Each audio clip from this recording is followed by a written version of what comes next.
സ്നേഹപ്പെട്ട എല്ലാവർക്കും വേറിട്ട കാഴ്ചകളിലേക്ക് സ്വാഗതം. പുതിയ തരം സാങ്കേതിക വിദ്യകളുടെ വരവോടെ മനുഷ്യ മസ്തിഷ്കം വീടുകളിൽ അതിഥികളെ കാണിക്കാൻ പ്രദർശിപ്പിച്ചിട്ടുള്ള ശൂന്യമായ അലമാരികൾ പോലെ കാലിയാണെന്ന് പറഞ്ഞത് സുകുമാർ അഴീക്കോടാണ്. ഇന്നാർക്കും ഗുണനപ്പട്ടികകൾ തലച്ചോറിൽ സൂക്ഷിക്കേണ്ട ആവശ്യമില്ല. കവിതകൾ കാണാപാഠം പഠിക്കേണ്ട കാര്യമില്ലെന്ന് മാത്രമല്ല, അത് വിദ്യാഭ്യാസ വകുപ്പ് അനുസരിച്ച് കുറ്റകരവുമാണ്. ലോക ചരിത്രവും ദേശചരിത്രവും സ്വന്തം തറവാടിന്റെയോ ആത്മത്തിന്റെ തന്നെയോ ചരിത്രവും വിരൽ തുമ്പിൽ വിക്കിപീഡിയയിൽ ലഭ്യമാണ്. ജൈവം അഥവാ ലിവിംഗ് എന്ന ഇംഗ്ലീഷിൽ പറയുന്ന അവസ്ഥയ്ക്ക് ഇക്കാലത്ത് ജീവനുള്ളത് എന്നൊന്നും അർത്ഥമില്ല. കേൾക്കുന്നവർ അതൊക്കെ ആലങ്കാരികമായി എടുക്കാതെ അക്ഷരാർത്ഥത്തിൽ എടുക്കുകയാണെങ്കിൽ അത് അവരുടെ പ്രശ്നം. എന്നാൽ കലാകാരന്മാരിൽ പ്രത്യേകിച്ചും നാടകക്കാരിൽ ചിലരുണ്ട് മനുഷ്യന് ജീവനുണ്ട് എന്ന് കരുതുന്നവരായി. ജീവനുള്ള മനുഷ്യർക്ക് മുന്നിൽ ജീവനോടെ അവതരിപ്പിക്കലാണ് യഥാർത്ഥ കല എന്നാണ് അവർ വിശ്വസിക്കുന്നത്. അത്തരക്കാരിൽ ഒരാളെയാണ് നാം ഇപ്പോൾ വേറിട്ട കാഴ്ചകളിൽ കാണുന്നത്. 1990 മുതലെങ്കിലും ബംഗാളിൽ സജീവമായ ആൾട്ടർനേറ്റീവ് ലിവിംഗ് തിയേറ്ററിന്റെ പ്രയോക്താക്കളിൽ പ്രമുഖനായ പ്രബീർ ഗുഹ.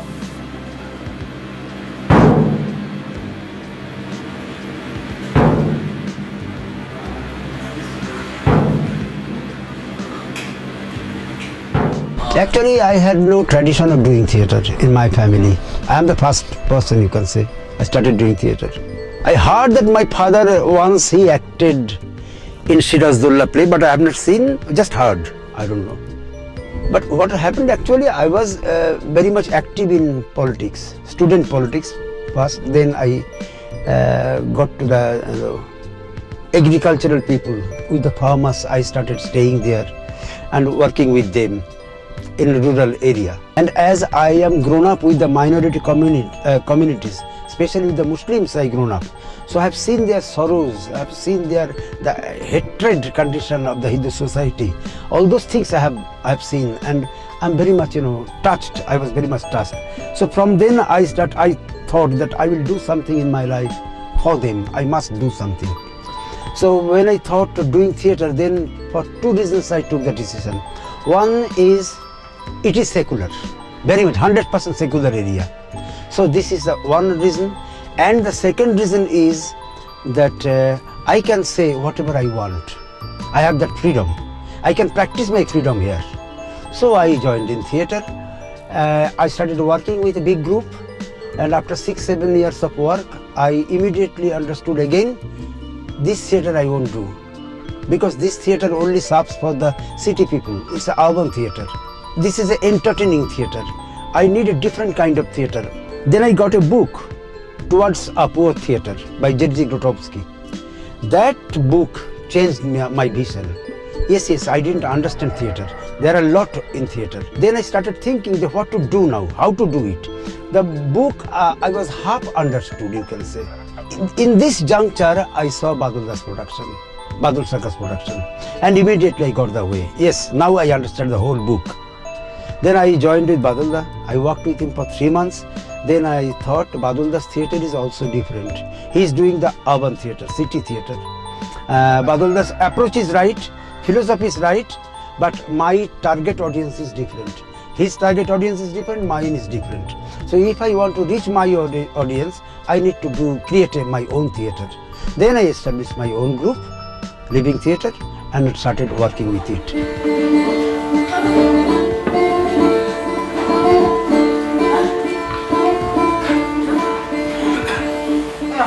From the very beginning, I didn't think that I will do physical theatre. But my boys were so-called uneducated, not the formal education, so they couldn't speak the language. So while I give the takes, they are using their heads, hands, like anything, moving. So I thought, why not they learn the grammar of the moving hands and heads. So then I took help of the dance. I went to the Chow dance people. I gave them the training of Chow dance. I sent them in Kerala. They learned Kalaripayat, they learned Kathakali, they learned Kodiyattam, all those things they learned, went back. I sent them in Manipur. They learned Laiharoba, Thangta, and came back. So after learning all those things, I started creating a different language out of this language, which is completely different, and it's their own expression. So thus my theatre becomes very physical. പ്രബീറിൻ്റെ theatre സങ്കല്പം എന്ന് പറഞ്ഞാൽ എപ്പോഴും എന്താ പറയുക, കുറച്ചുകൂടി body oriented ആയിട്ടുള്ള ഒരു തിയേറ്ററാണ് പ്രബീറിന് എപ്പോഴും താല്പര്യം. ചിലപ്പോൾ എനിക്ക് തോന്നുന്നു വെസ്റ്റ് ബംഗാളിലൊക്കെ ബാദൽ സർക്കാരൊക്കെ ഉള്ളതുകൊണ്ട് ബാദൽ സർക്കാരിൻ്റെ ഒരു തേർഡ് തിയേറ്റർ സങ്കല്പം ആണ് പ്രബീറിന് ഏറ്റവും കൂടുതൽ. പ്രബീറിൻ്റെ പ്ലേകളിലൊക്കെ എനിക്ക് അങ്ങനെയാണ് കാണാൻ പറ്റിയിട്ടുള്ളത്.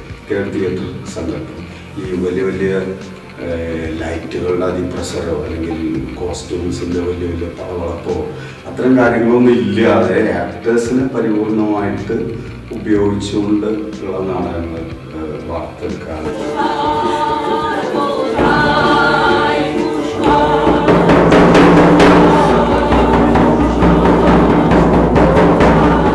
ഭൂമിയിലെ മഹാഭൂരിപക്ഷം മനുഷ്യരുടെയും പ്രവൃത്തികൾക്ക് അവർ തന്നെയാണ് ഉത്തരവാദികൾ എന്ന മാർക്സിയൻ സിദ്ധാന്തത്തിലാണ് ഗുഹ വിശ്വസിക്കുന്നത്.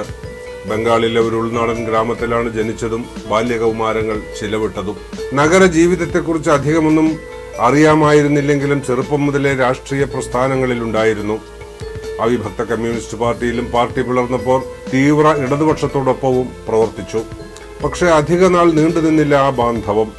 സ്വതന്ത്രമായ ചിന്തയ്ക്കും ചെയ്തികൾക്കും സ്വയം സമർപ്പിക്കാനായി പ്രസ്ഥാനത്തിൽ നിന്ന് മോചിതനായി. ന്യൂനപക്ഷങ്ങളോടും അധസ്ഥിതരോടും നേരിട്ട് മതേതരമായി മനുഷ്യപക്ഷത്ത് നിന്നുകൊണ്ട് സംവദിക്കാനുള്ള മാധ്യമം എന്ന നിലയ്ക്കാണ് നാടകത്തിലേക്ക് തിരിഞ്ഞത്.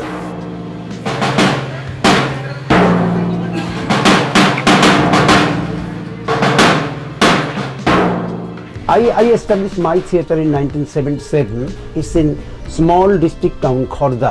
So there I was using a small school where I could accommodate only 30 audience around me. I was giving them the newspaper so that you stretch and sit on that newspaper and giving one hand fan. 10 years I continued that movement. And in that movement, who haven't come, who haven't seen it? All the stalwarts of theatre from Bengal, and some are not, but most of the stalwarts they came in from Bengal. Even Badal Sarkar, he came and saw that my theatre, and the stalwarts of the Europe and America, like Jerzy Grotowski, Eugenio Barba, Peter Brook, all of them came and just sat on the floor and saw my theatre. So I was invited to their place also to just work with them. So I had a lot of experiences working with many big giants of theatre in Europe and in state, Richard Schechner, all those things. But when I came back, I started analyzing what theatre I need now. Then I thought my theatre has to be very much physical, because in our tradition always people use their physique. In Bengal we have only one form, traditional form, that is Chau dance. In Chau also they use lot of physique. And my actors, I collected them from the downtrodden family who didn't have any kind of proper background education. They were using their hands, heads to make us convince, to say that dialogues. Then I made them free. Okay, you don't need to remember all those texts. This is the text I want to work out. So you say in your own way, whatever you want to say. So they started saying in their own language, on their text. I was just, correcting something. I'm telling, no, this is not good. So improvise one more thing, say something more. So like that. Or don't say so long lines, cut it short. In this way, I was just directing, not much, not more that.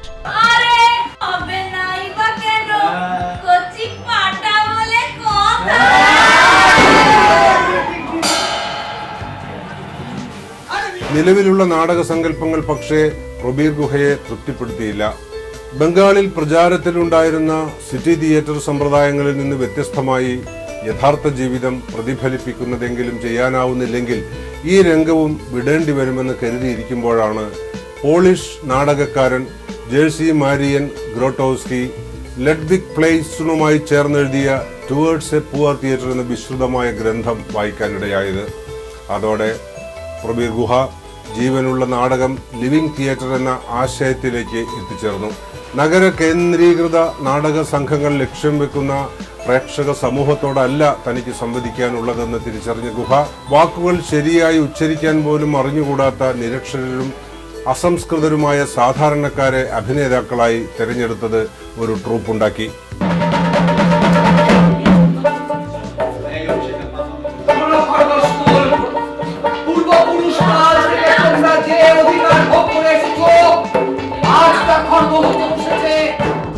Indian theatre for me is not a new phenomenon. We had theatre, our own theatre, even before 1000 years. We had our own theatre. Those are not known because those are being cultured by the Brahmins very specially. And the Dalit people, they didn't have anything. They were not getting any chance. So they were trying to imitate all those theatres by their own in outside the courtyard. So they developed a different kind of theatre which was not known. So those theatre done by the Brahmins and the kings, so those are very different official theatre, and this unofficial theatre, it really started spreading all over India. Now which we call our traditional theatre, folk theatre. Previously we didn't think about those things, but now we are giving importance into that.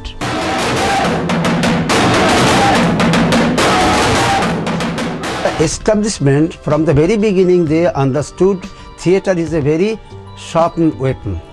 It can change the society, it can create an opinion in the society. So this has to be restricted. They need a control, super control, what they will do. So they started molding theatre in such a way. First they started the black box theatre, theatre in proscenium, and they told this is the only theatre. So those are not theatre, this is a native theatre, those are bad. This is one thing. Second, now our government, after the independence, our government, they also understood the power of theatre. So they started a national school of drama because people should understand how to do a theatre. They must know how to do a theatre. So the National School of Drama, whatever they are teaching, that's the only theatre. It's labelled, and if it is get stamp of NSD, then it's ISI stamp like that. So now the NSD is flourishing in every state. In every region, they're trying to put a branch. So the NSD culture should go on. So again, thus people are bound to see one kind of theatre. Those theatre are getting prizes, getting money, getting all the amenities, chances, everything. And the other theatre is just discarded, rejected, null and void almost. So the politics was there, the politics is still now going on. Indian political theatre അതിൻ്റെ ഒരു ശരിയായ വഴി പാത കൃത്യമായിട്ട് മുന്നോട്ട് വെക്കാനും അതനുസരിച്ച് തൻ്റെ വർക്കുകൾ രൂപപ്പെടുത്താനും കഴിയുന്ന വളരെ പ്രതിബദ്ധതയുള്ള ഒരു നാടക പ്രവർത്തനം. അപ്പം വളരെ കൃത്യമായിട്ട് അദ്ദേഹം ഇന്ത്യൻ തിയേറ്ററിനെ നിരീക്ഷിച്ചിട്ടുണ്ട്. അതൊരു പൊളിറ്റിക്കൽ ആസ്പെക്റ്റിൽ നിരീക്ഷിച്ചിട്ടുണ്ട്. അതിപ്പോൾ ഈ ബ്രാഹ്മണിക്കൽ തിയേറ്ററിൻ്റെ ഒരു തുടക്കം മുതൽ പുതിയ കോർപ്പറേറ്റ് കാലത്ത് തിയേറ്റർ എങ്ങനെ ഹൈജാക്ക് ചെയ്യപ്പെടുന്നു, അവിടെ ഏത് തരത്തിലുള്ളൊരു മൂവ്മെൻറ്റാണ് ഉണ്ടാവേണ്ടത് എന്ന് വളരെ സൂക്ഷ്മമായി നിരീക്ഷിക്കുകയും ആ രീതിയിൽ തൻ്റെ വർക്കുകൾ രൂപപ്പെടുത്തുകയും ചെയ്യുന്ന ഒരു നാടകക്കാരാണ്.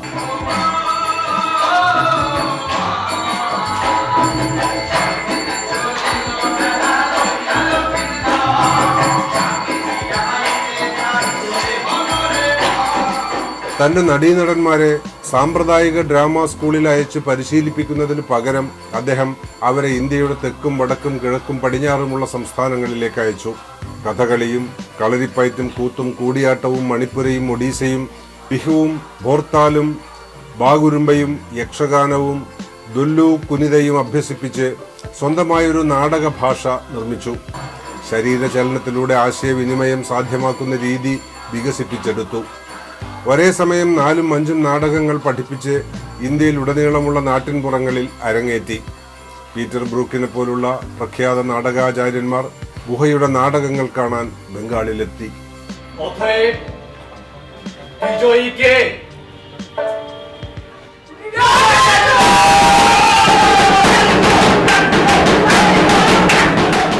we developed some more theatre like the Alap theatre. Alap theatre is dialogue with public.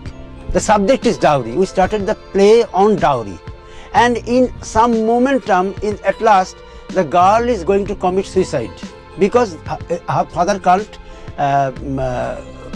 pay the demand of dowry. It's impossible for them.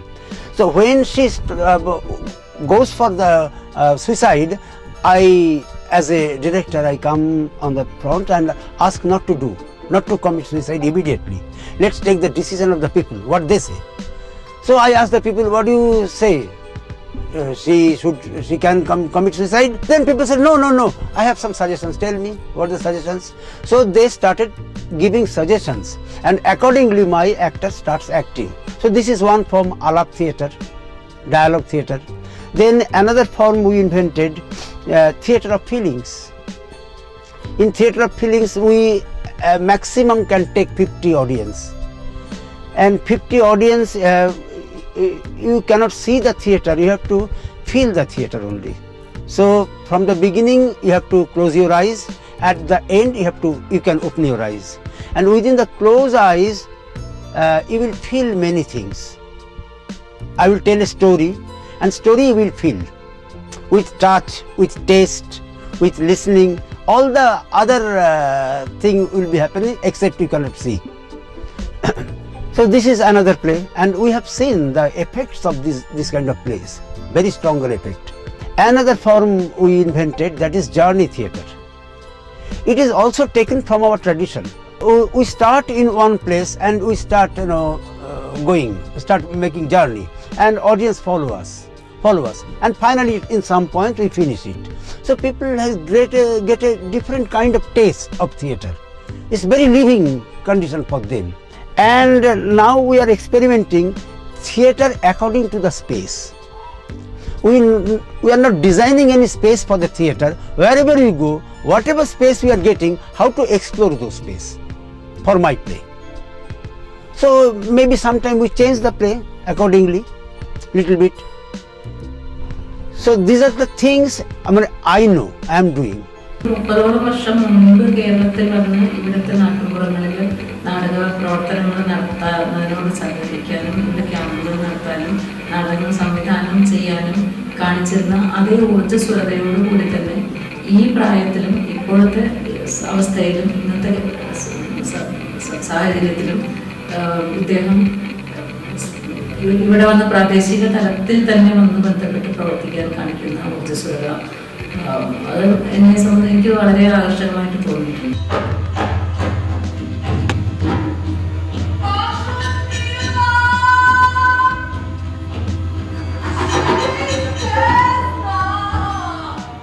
Prabir ഗുഹയ്ക്ക് കേരളവുമായി സുദീർഘമായ ബന്ധമാണുള്ളത്. കാവാലം നാരായണപ്പണിക്കർ, ജോസ് ചിറമേൽ, ചന്ദ്രദാസൻ തുടങ്ങി മലയാള നാടക രംഗത്തെ പലരും ഈ വങ്കദേശക്കാരന്റെ ആത്മമിത്രങ്ങളാണ്.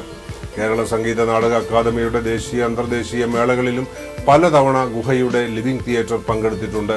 ജയകൃഷ്ണൻ സംവിധാനം ചെയ്ത സ്പന്ദനം എന്ന മലയാള സിനിമയിൽ നായക നടനുമായിരുന്നു പ്രബീർ. സംഭാഷണത്തെക്കാളധികം ശരീരത്തിന്റെ ചടുല ചലനങ്ങൾക്ക് പ്രാധാന്യമുള്ള അദ്ദേഹത്തിന്റെ നാടകങ്ങളും കേരളത്തിന്റെ അരങ്ങുകളിൽ കാണികൾ സഹർഷം സ്വീകരിച്ചു.